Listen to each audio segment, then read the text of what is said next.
extraordinary things I've ever witnessed in this city. I'm with about 100 members of clergy, and we are marching on Monroe to North Avenue.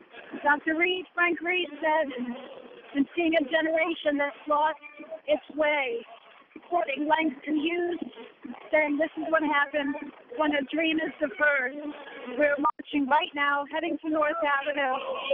The idea is for the clergy to take back the streets. They said that they feel that they have failed.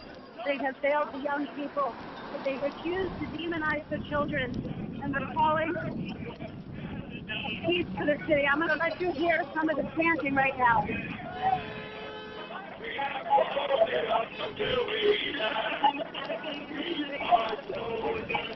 It's one of the most extraordinary things I've seen here. The clergy has banded together, different denominations, pastors, and imams, and we're heading right now across North Avenue as Maryland's churches try to have good prevail over evil. Can you guys hear me? Yeah, Deborah, we can hear you. And maybe, we've seen enough of people running in and looting Mondawmin Mall. Maybe we'll get Captain Roy Taylor to come over your scene on North Avenue to watch the clergy coming down to try to intercede and help calm things down. That would be great. There they are, right there. There they are. We can see your group right now. You might want to tell them they might want to head over to Mondawmin. It is something to behold here. I mean, these are the top leaders. Amazing. Of the religions of the community. These are the church leaders who are putting themselves in harm's way to end the violence, to stop the violence. They're linked arm in arm in the way that right now calling for more linking of arms to protect everyone. One gentleman is in the front in a wheelchair. You have every age of clergy represented here, from the very young to the senior members of clergy. In the front, Nick Mosby, who is marching through his district in an effort to find peace. It would really be something if they were to go to Mondawmin Mall.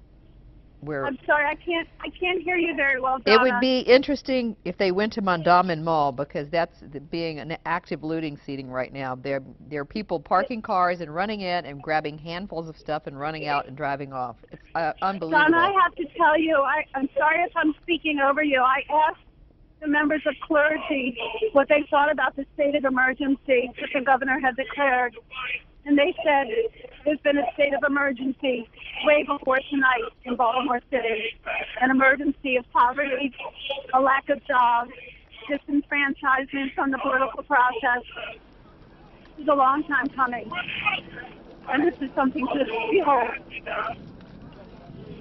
Right now, we're just about to cross Fulton in about half a block and heading towards police, the phalanx of police, an army of clergy, doing something they've never done.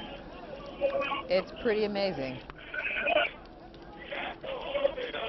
especially in the backdrop of today. What? Marching past a burning car. I'm sure you can hear that.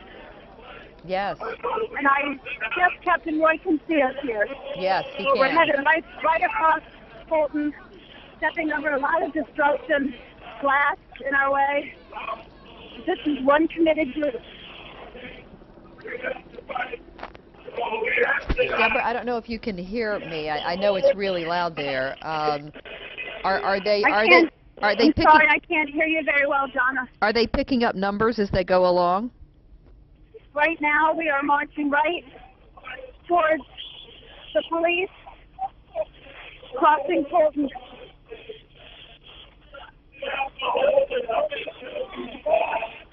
Okay, now we're stopping right now, and everyone is praying at the corner of Fulton and North, and everyone is now on the ground, on their knees, in prayer. This is extraordinary, and dare I say, a just beautiful moment. An extraordinary moment, Deborah, indeed. It's a beautiful thing, isn't it? It It's really is. just- It really is. And we talked it's very earlier, moving. Deborah, we talked earlier about, you know, it's one thing to hold a press conference and call for peaceful Right, protests and yeah. what have you, but the most effective way, as we've seen the clergy do for the past week, the Nation of Islam do for the past week, Yes. to put themselves out there in front between protesters who wanted to get violent and law enforcement to try to keep things calm, keep things in perspective, keep the focus on justice for Freddie Gray and getting answers. And tonight, as I talked to Reverend Carter earlier, he said, look, we got to take it back to the streets. You know, we can't just do it through press conferences on a microphone. We got to go back to the streets, and that's what we're going to do tonight. And you can see they're doing it right now. I want you to know also Congressman Elijah Cummings is leading this as well. And actually, I can tell you right now that it looks like some of the people who perhaps have participated in some of the destruction are now joining the members of clergy with their arms up in the air. And there does seem to be a real sense of unity that is developing here. Oh, good, good. Standing behind Congressman Cummings and Councilman Nick Nosey, and it seems to be holding right now. It's an amazing sight, isn't it? To get this number of people together. It's I can tell extraordinary. you though. Okay. I'm gonna move over here just to get out of the way of a couple cars.